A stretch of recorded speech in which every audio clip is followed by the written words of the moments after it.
Hello, hello, and welcome to Play This at My Funeral. I'm your host, Dina Susan Alabade. I am so excited to welcome you to our little enclave that is one part morbid curiosity and deep existential discussions, and a whole other part that's all about uplifting music recommendations, community building, and sharing in some amazing guests' company.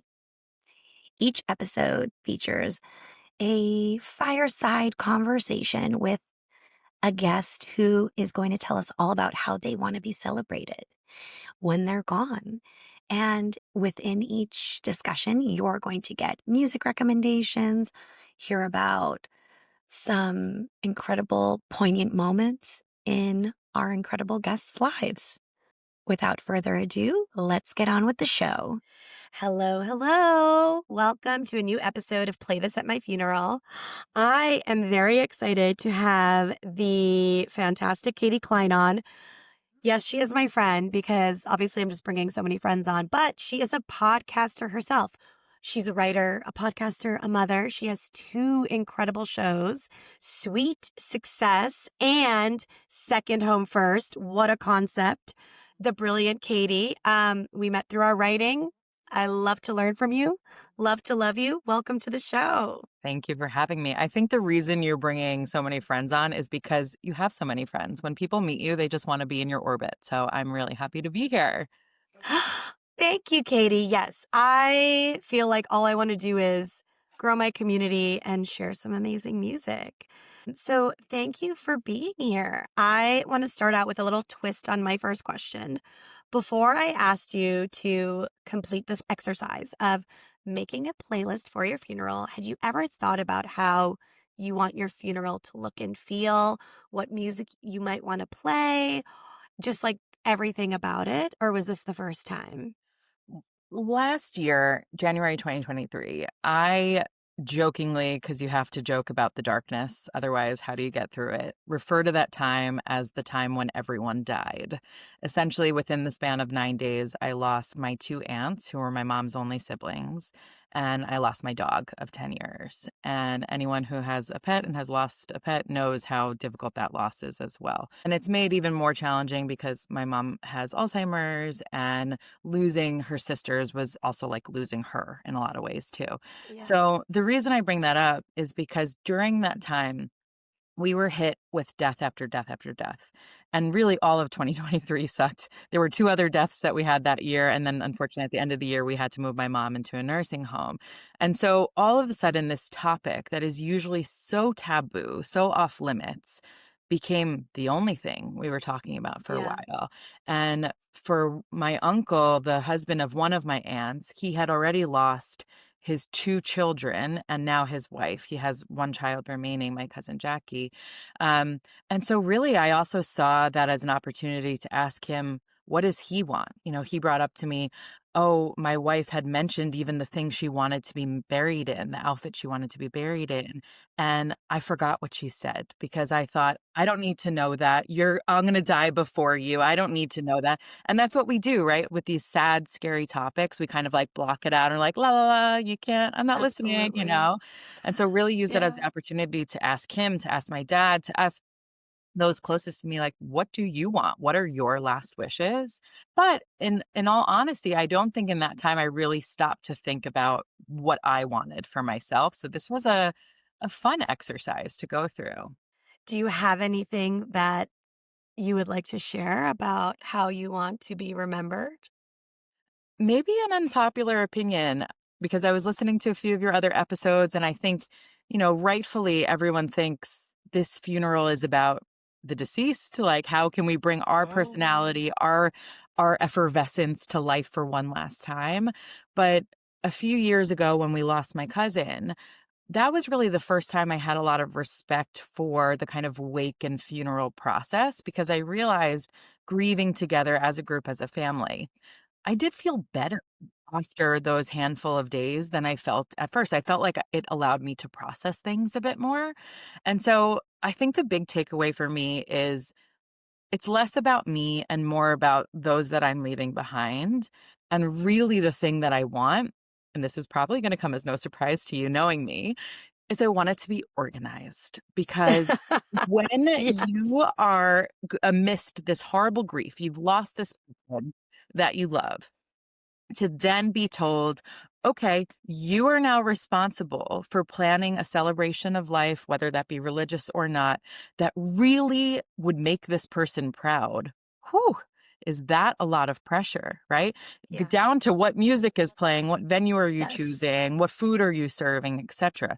And then add on top of that, it's expensive. I watched, Yes. the cost that my uncles endured, not to mention the hospital bills on top of it, right? So I think my dream scenario, the type A planner that I am, is there is an envelope that essentially says, just hit enter on these emails. It is all taken care of for you. And by the way, it's also paid for.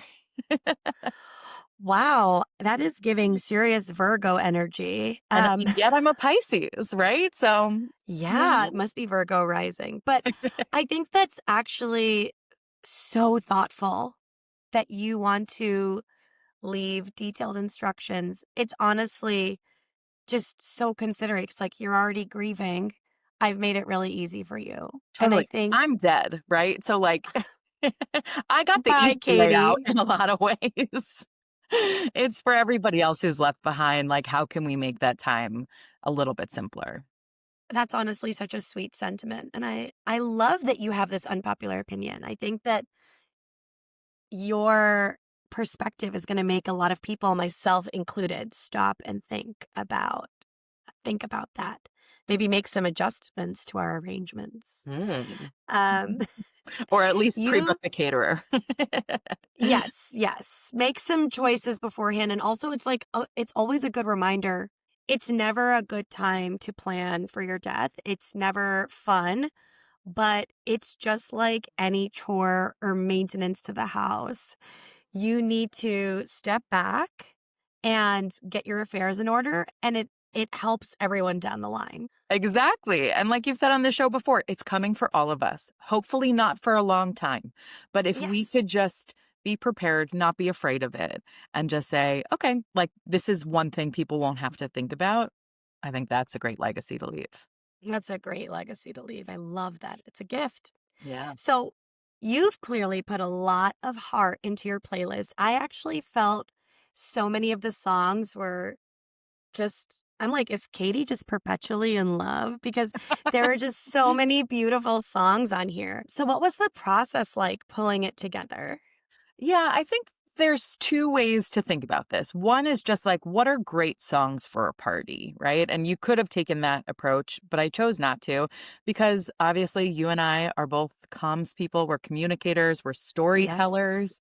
So Yes. every single song I chose was really representative of an important moment in my life and kind of the soundtrack of that time. So it was a lot of fun to go back and say, like, well, let me think about my high school years and like, what's the song that really represents that moment in time for me. So that is why you see a lot of genre hopping for sure. Oh, and I love that you have so many different artists. Like we go from Billy Joel to My Chemical Romance to Ray LaMontagne to Coldplay. Like it's really spanning decades and genres, and I'm here for it. But if you had to pick one favorite genre, what would it be?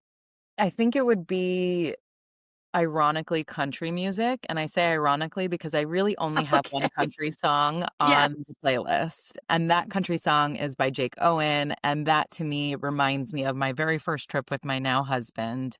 It was after we had graduated college, it was our first trip together, and we stayed in, like, a horrible Days Inn to the point that, like, when we picked up our suitcase when we were checking, there was a cockroach under it. Like, it was bad. Bad, No. bad, bad, and especially for me as someone who works in travel and in hospitality and loves the finer things in life, it's just really so funny to think back at that time. It's so quintessential young love. Like, we didn't care where we were staying. We couldn't afford anything else, and we just had the absolute best time, and when we were across the street from the hotel at this incredible restaurant, Honky Tonk, they had a sign for a Jake Owen concert that was happening in the backyard the next night, and I had never heard of Jake Owen before, and my husband was like, Yeah. "He's amazing, we have to go." So, of course, we started listening to his music for the rest of the trip before the concert.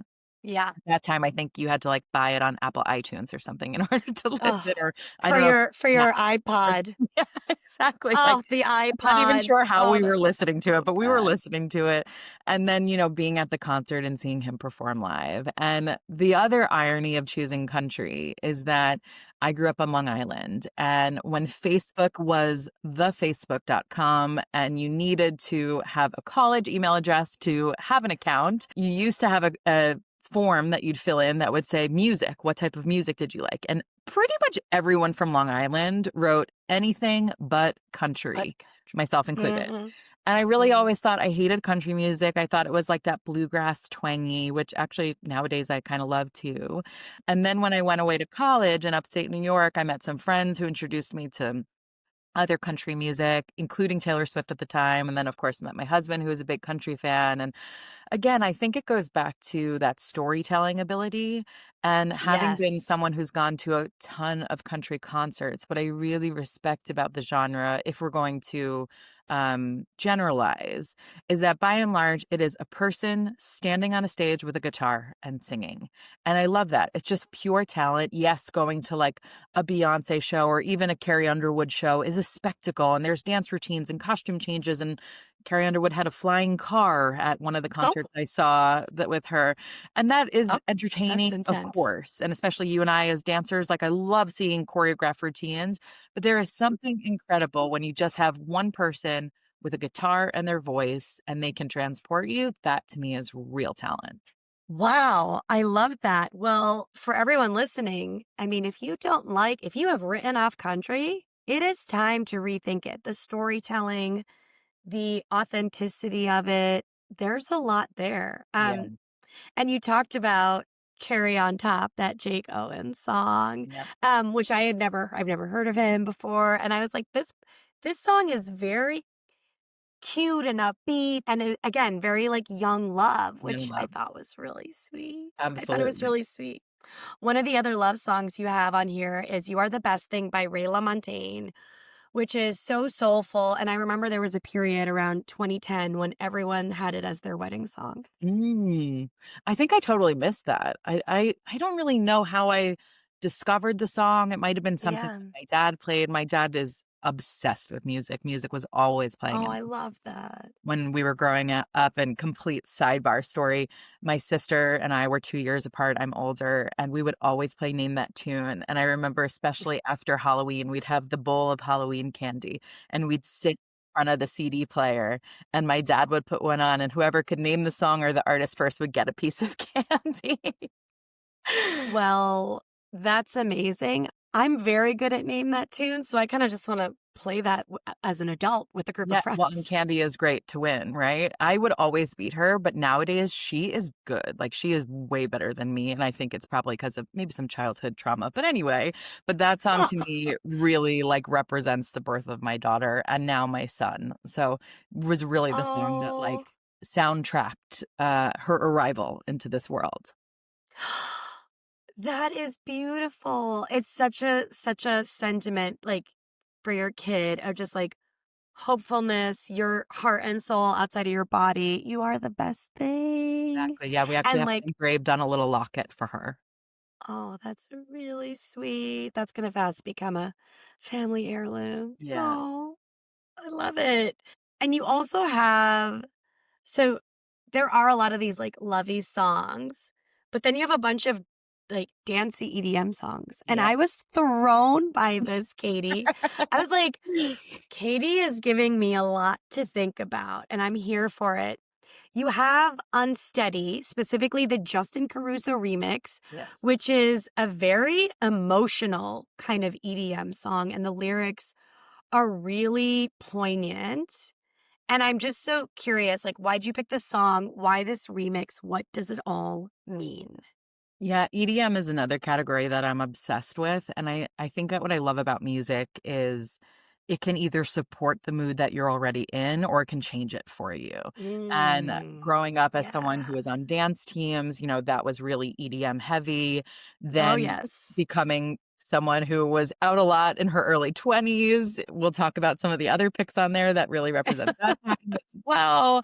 And then, of course, like a great workout class, a great soul cycle class. Like there's nothing that gets you more amped than a great EDM song.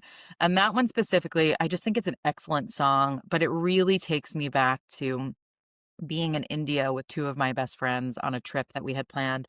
My best friend Kelly was living in San Francisco at the time. My best friend Anisha was living in London at the time, and I was living in New York. So we were completely spread apart after spending our early 20s working and living in New York together. And we were coming back together in going to Mumbai and to Goa. Random choice of places.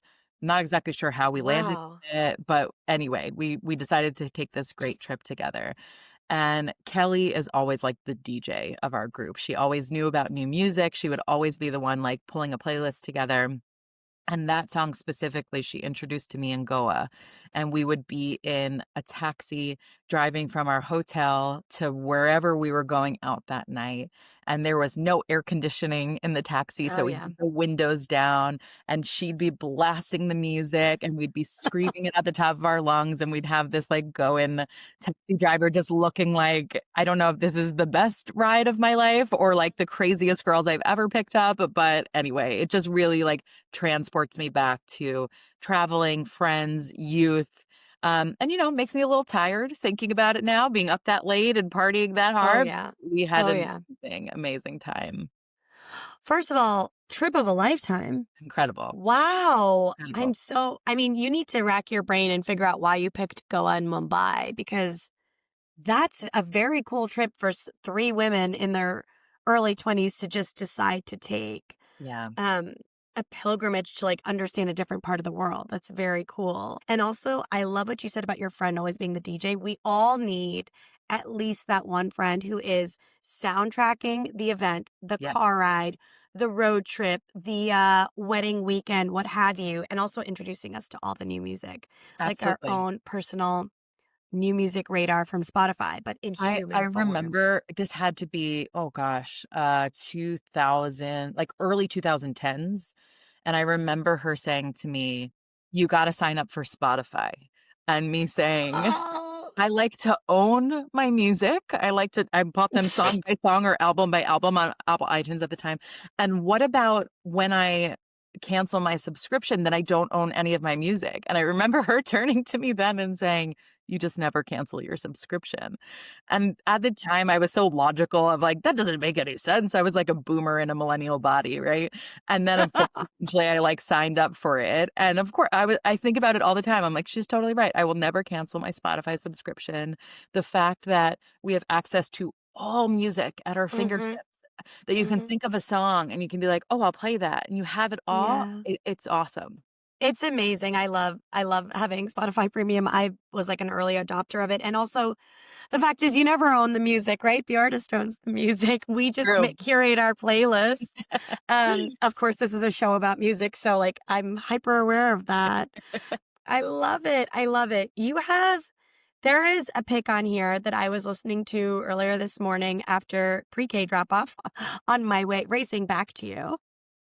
And I was so grateful that you had this on here because it is just like an incredible song that I'd forgotten about. Dancing on Glass by Saint Lucia. Yeah. And when I first heard it on your list in the mix of songs, I was thinking, this is euphoric, but the song is very like, feels a little like fragile or delicate. It's like this mixture of emotions.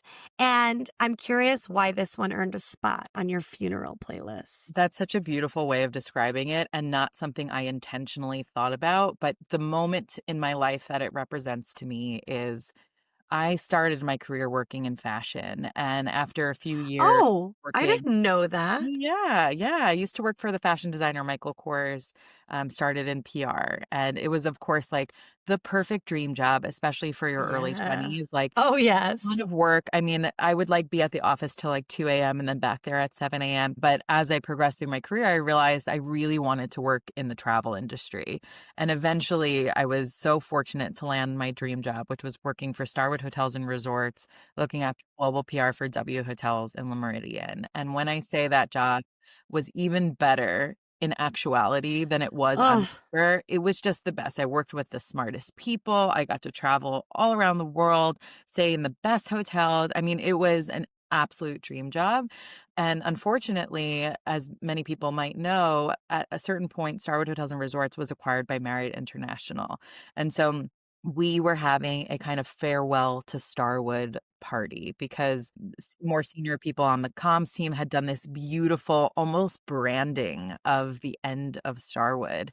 And so we had this big party at our headquarters just for Starwood Associates. It's before we hmm came into the Marriott fold, and we had St. Lucia perform there, oh, which oh. was incredible. I had never heard of them before this, and I heard them play, and actually the way that you just described the song is how I really feel about that time because it was an incredible party, but it was really sad because I had finally landed this dream job working for this company that I genuinely said, "I will work here forever. I will work at this company forever. I Yeah. will move around the world with this company, like, I will be here forever."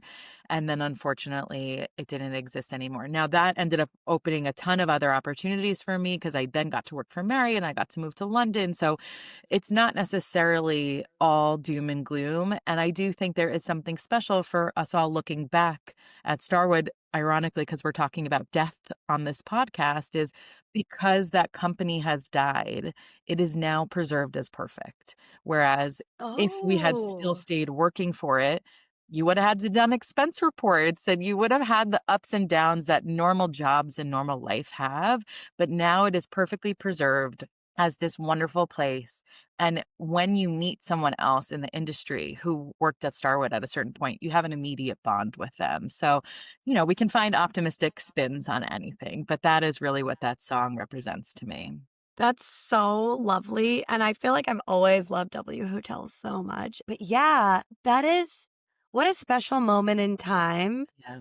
Euphoric yet fragile. Okay, I nailed it without even knowing that You really did. incredible You nailed it with story. even thinking about it that way. I'm like, that is spot on. But I just feel like those jobs that you have change your perspective on life. And I think the way that you speak about that company, people rarely speak about companies anymore because everything can really feel like a grind and, AI and remote work and everyone is just like there's just so much uncertainty and to think about a place of work that was passionate and energizing and could give you so much more than just a paycheck is incredible. I feel like all companies should be striving for that.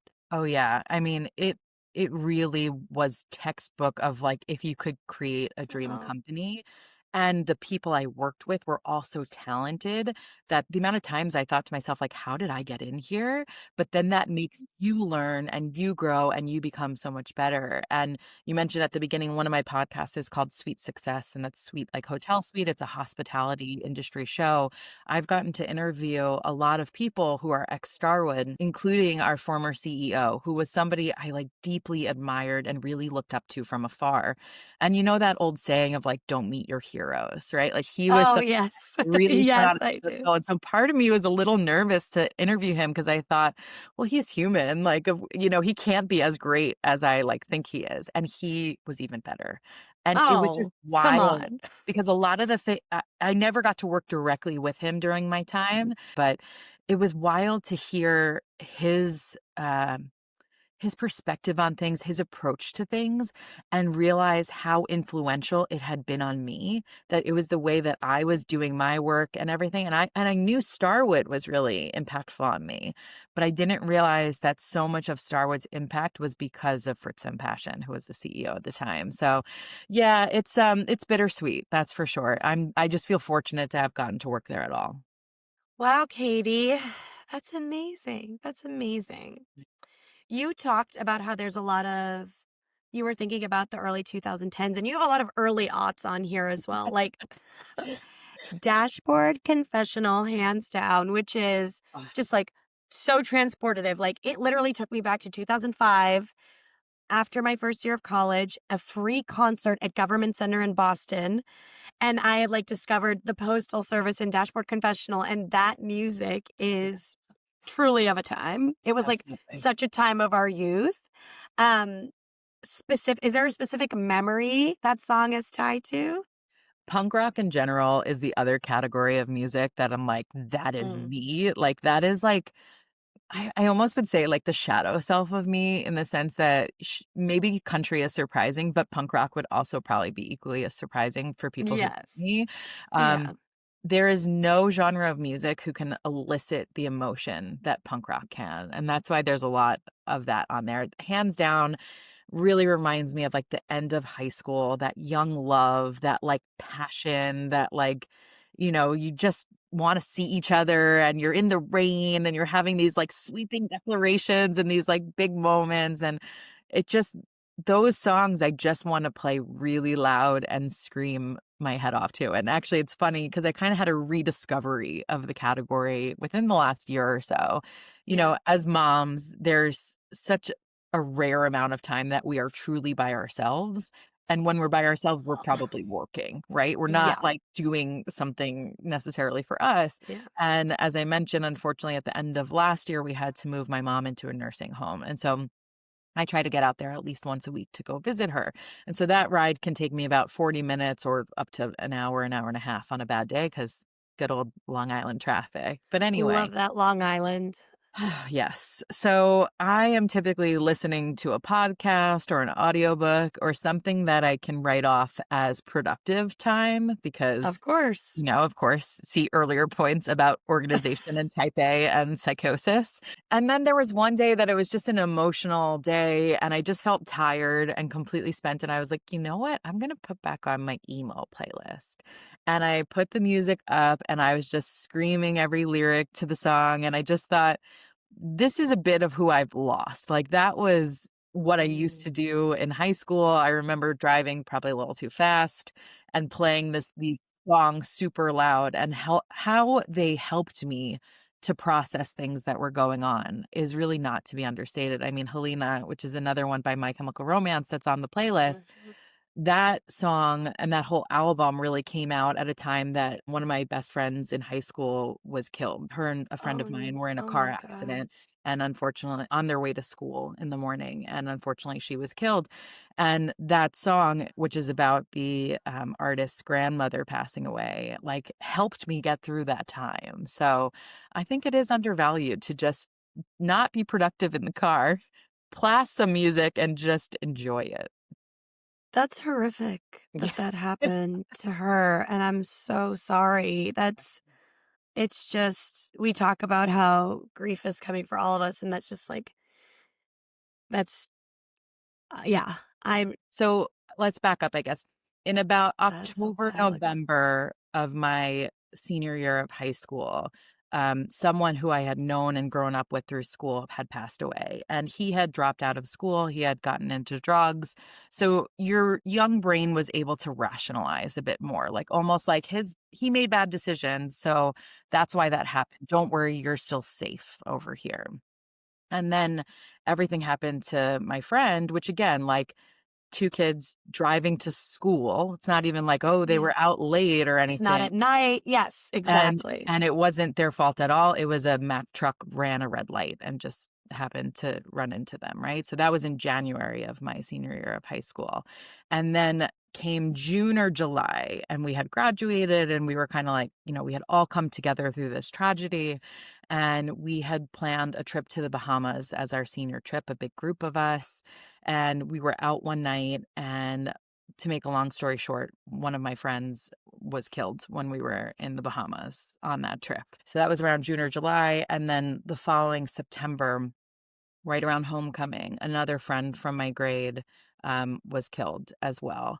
And so that period of time was like highly, highly influential on me. Of course. How could it not Oh, be? yeah, you're the Um, cusp of your adulthood. exactly, exactly. And I think on the positive side, what it really did for me was I do not see problems if people are not sick or dying. Everything else, I'm like, that's really not Yeah. something to worry about. Anyway, yeah, I just think music was really there during that time to help process a lot of those difficult things that at 18 years old, you don't have the vocabulary or the mental space to know how to process it or how it's going to affect you going forward. Yeah, I think that, well, you have contended with so much. You have faced so much tragedy and you still are so humorous and loving and upbeat. And I'm really happy to hear that music played a part in that and sort of like being a little bit of a place to find healing and to be able to help you get through things.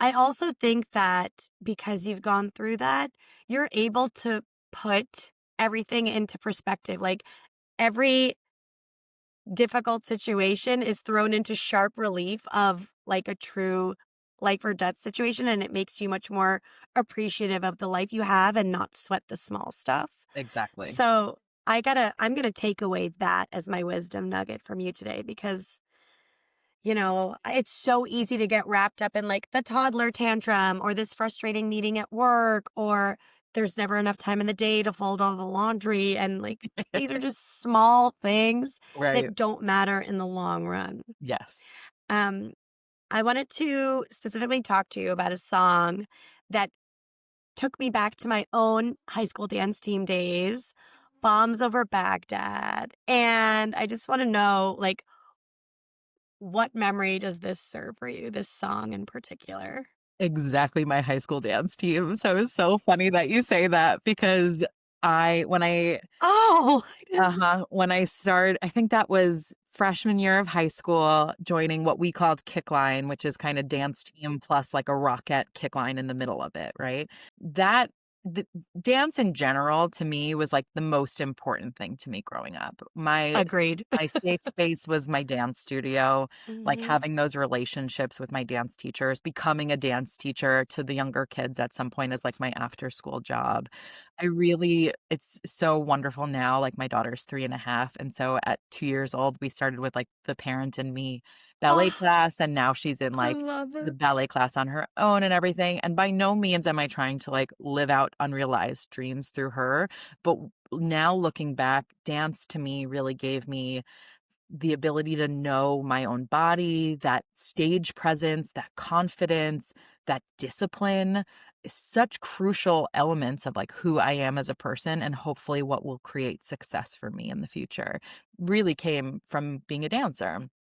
And outside of my dance studio, I was on the kickline team in high school, ended up being captain senior year and Yes, I had love that. champions and all that kind of hoopla and enjoyment. But that song specifically was our routine for homecoming freshman year. I'm pretty sure I still like remember the arm movements for the like Oh pom my portion gosh. of it. Yeah, I bet you do. And it was just, that camaraderie of a team and getting to know people and almost that ease into the big transition that is high school. Because when you're a middle schooler going into high school, it's really intimidating. But knowing that, oh, I already had friends from other grades because of the dance team was huge. Yeah, I mean, it's portrayed as very competitive and cutthroat and physically demanding, but I think that if you have a healthy approach to it, it makes you strong physically, emotionally, mentally, and it's just what I like to say about dance, it is that is both a sport and an art For sure. because the choreography of it, but also the athleticism. I mean,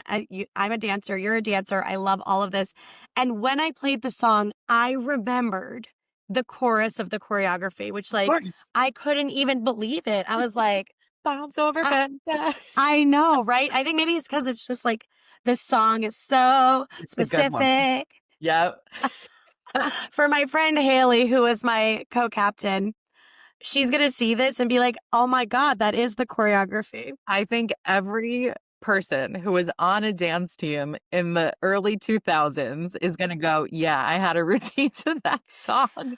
I hope they all dance to it right now, Don't just you as think a I way. always have like a sidebar entrepreneurial thought that there should be, how there's like dance workout classes or there was that like Miami 305 class that came out for a while or something. I feel like there should be a kickline class. Like I do feel like especially a lot of millennials we would be like this would be so fun to relive our youth again.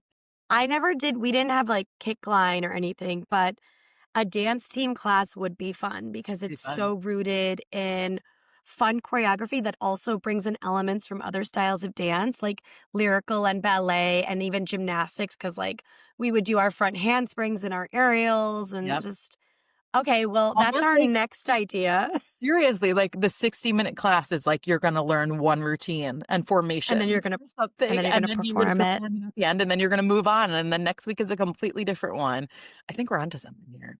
Orange Theory Okay, coming well, up. yeah, we'll sidebar 305 Fitness. Do you want a special sneak peek with 2 podcasters? Like, we could do a special branded edition. Okay, all right, I love it. I love it. I want to talk to you about the last song on your playlist because I had never heard it. It's called The Real, like Real by Busty and the Bass. And it's a very unique closer. And I just want to say like thank you for introducing it to me. How did you discover this song? Why does it end your playlist? Okay, so truth be told, it's not intended to be the end. I was just kind of Oh, thinking of moments oh, and popping things on. Maybe at my funeral, they're just going to put it on like a shuffle mode. Who knows? But oh, I also okay. love this song.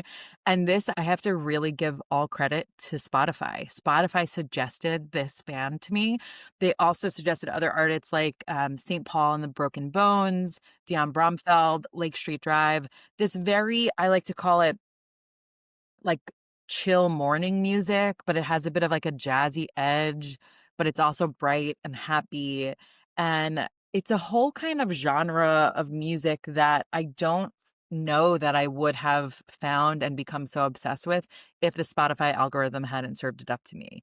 And I think that's when you think about the things that technology has done really well in our lives, Yes. that's it. And I remember from earlier in my career, an executive was giving a presentation about how in the 90s or whatever, something like 90% of the world was listening to 1% of the music that existed. And if you remember like The Wall and Yeah, those CD I shops sure that we do. used to go to and like listen to the Oh, headphones to decide which album we were going to buy, of course we did, because we were kind of sold a curated selection and you could pick from that, right?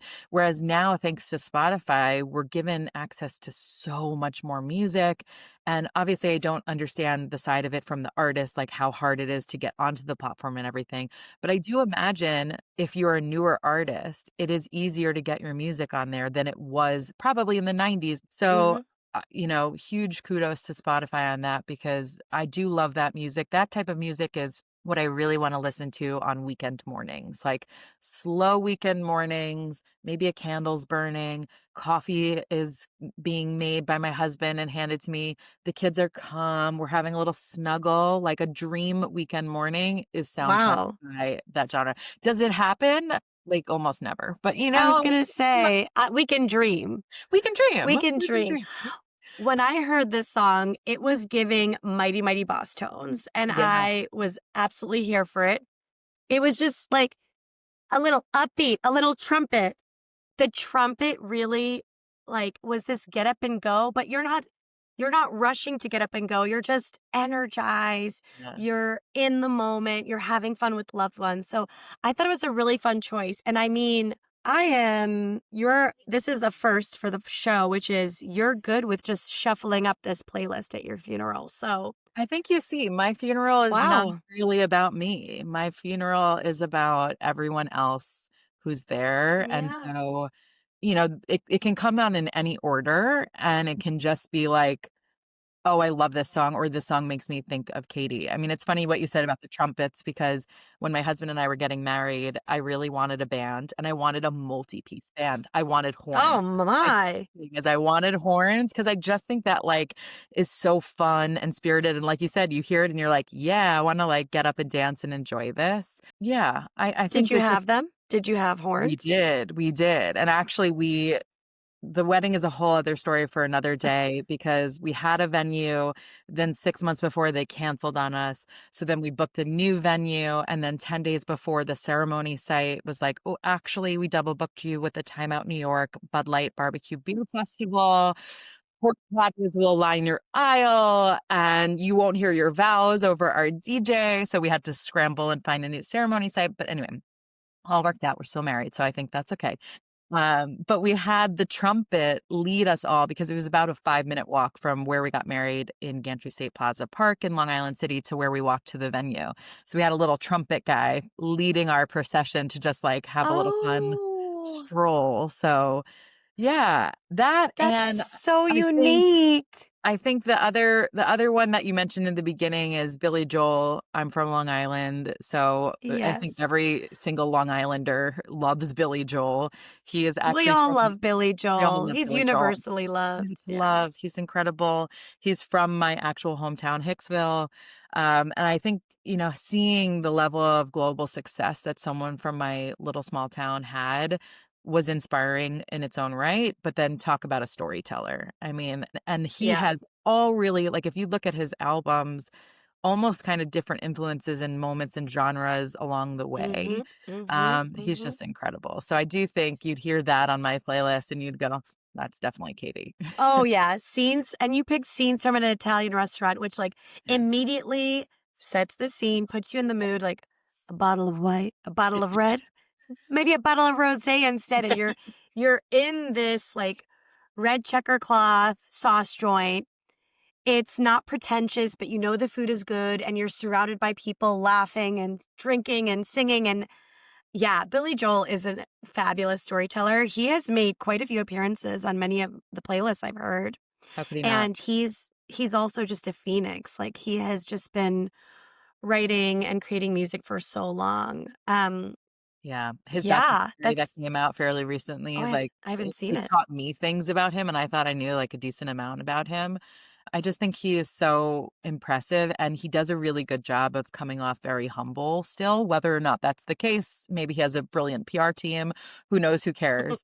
Um, and at one point in Scenes from an Italian Restaurant, he talks about, "Do you remember those days hanging out at the Village Green?" And I grew up Yeah. right around the corner from the Village Green. So, Oh, again, it was always just like a real source of pride. I like to say that, like, Long Islanders don't have a collective belief in anything except for lacrosse and Billy Joel. So there you have it. I mean, lacrosse and Billy Joel, what's more Long Island than that what other else than is like there? Ina Garden. Ina Garden. Um This has been such a fun, eye-opening conversation. And honestly, I think what we've come to learn is Spotify. You should definitely sponsor this podcast because you're the reason we're able to make it. And, as a premium account user, and also a fact that I put my podcast on your platform, I mean, like, let's make this symbiotic. I love you, here for you. And it really like the music discovery element of the Spotify technology is something that I really love as well. And yes, we can have friends who like know all the niche music and they're at the record shops, but our lives are so much more fast paced now. And anytime we can find true benefit to technology that brings us closer together, more in community with each other, with musicians, with singers, and hearing people's stories like yours. You shared so many wonderful stories today, I think is just such a gift. And more technology for good, please, is how I feel. But we're going to have to wrap because you're a busy working mom. I'm a busy working mom, and we've got things to do. Where can my listeners find your incredible shows and you yourself to chat? Thank you. Thank you. I just recently launched my second podcast, and this is a real labor of Yes. love for me. It is called Second Home First, and it is essentially inspired by the fact that I live in New York City. Prices are outrageous here if you want to buy a home. And so my husband and I did something a bit untraditional. We decided to buy our second home first, about 3 hours north in upstate New York. And really, I had hoped by listing that home on sites like Airbnb and Vrbo when we weren't there, that we'd be able to offset our costs. And what I very quickly saw was not only was that covering our costs, but it was actually driving a bit of a profit too. So this became a huge unlock for me because not only is it now giving me a place that I can bring my friends, bring my family, make these amazing memories, play incredible songs and dance and just just be together, but it's also a wealth building strategy too because if you think about like your 401k, you're putting your money every month into something in hopes that it grows. Well, in this strategy, you have short term renters essentially paying your mortgage, and then you're going to get the upside of appreciation. You're going to get equity growth. You're going to get a lot of these things that come from just like long-term wealth building, but with the short-term benefit of free vacations today. So Second Home First is really a love letter to that. And it's a very tactical, snackable show to teach people how they can do it too. I now own 3 vacation homes, and it's solely because of that. Get it. So I hope people will enjoy that. Amazing. My original podcast is called Sweet Success, Masters of Hospitality. That's on Skiff's network. I get to interview incredible hoteliers and just industry innovators about the stories behind hospitality, which I know is something that you and I deeply love. And then on Instagram, you can find me at by Katie Cline. That's BY, Katie with a K, and Cline with a C, like Patsy. Katie, I'm inspired by you all the time. I'm so grateful that we found each other through the Gotham Writers Workshop classes and events, and that we became fast friends, pen pals all those years ago, and you're still in London. Right. I'm so proud of all you've accomplished, and thank you for sharing some incredible music choices today on Play This at My Funeral. I hope you have an amazing day. Thank you. Bye. That's our show for today. Thanks for joining us on Play This at My Funeral, where we go really deep and a little morbid, but we keep it upbeat nonetheless. If you like today's episode, please like and subscribe wherever you get your audio fixes, Spotify, Apple Music, etc. Leave us a 5-star review and a comment. Let's get into some conversations. What music did you discover today? You can always get more Play This at My Funeral with the full video podcast episodes on YouTube. Feel free to follow the show on Instagram and TikTok at Play This at My Funeral Podcast. And if that's not enough of me, you can subscribe to my Substack newsletter, Write, Dance, Repeat. For more information, you can head to dinasusanalabade.com. Thanks for joining us today, and we'll see you next time.